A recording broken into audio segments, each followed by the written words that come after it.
The snow fell in heavy silence, blanketing the forest in a thick, white hush. The wind howled softly through the towering pines, but beneath it the night was still. An old man named Elias sat by a crackling fire, his hands stretched toward the warmth. His rugged coat was dusted with snow, and his boots bore the marks of years spent walking these mountains.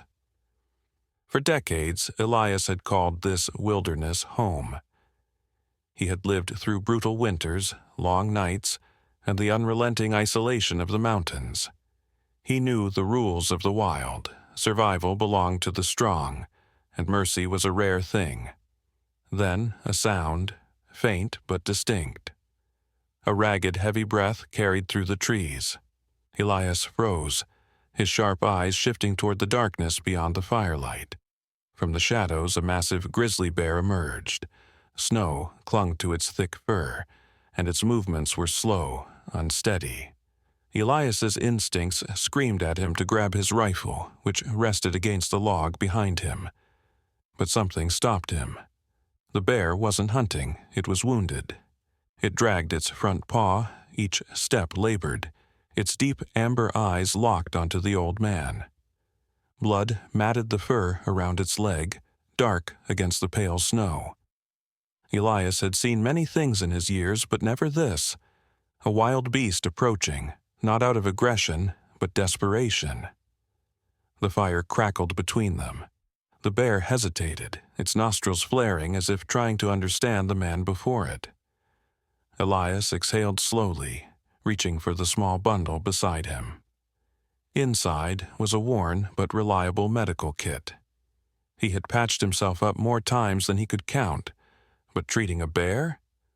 That was something else entirely.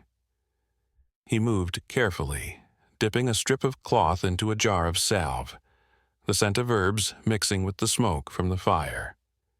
The bear let out a low, warning growl, but didn't back away. Elias took a slow step forward. "I know, boy," he murmured, his voice rough and steady.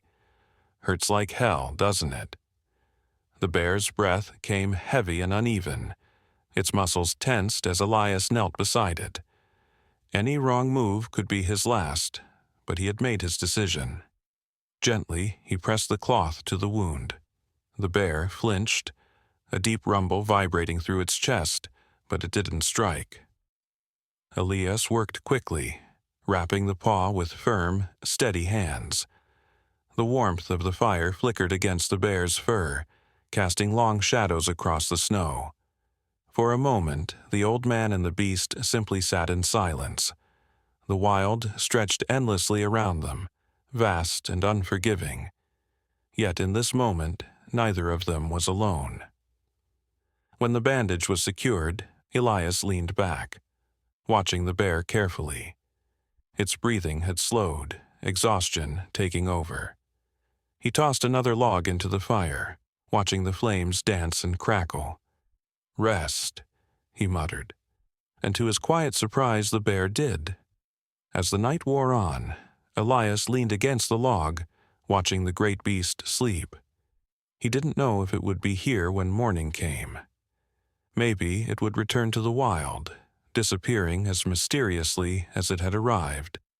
Maybe it would never remember this moment. But for tonight, man and beast shared the fire, and in the glow of the flames, the wilderness felt just a little less lonely.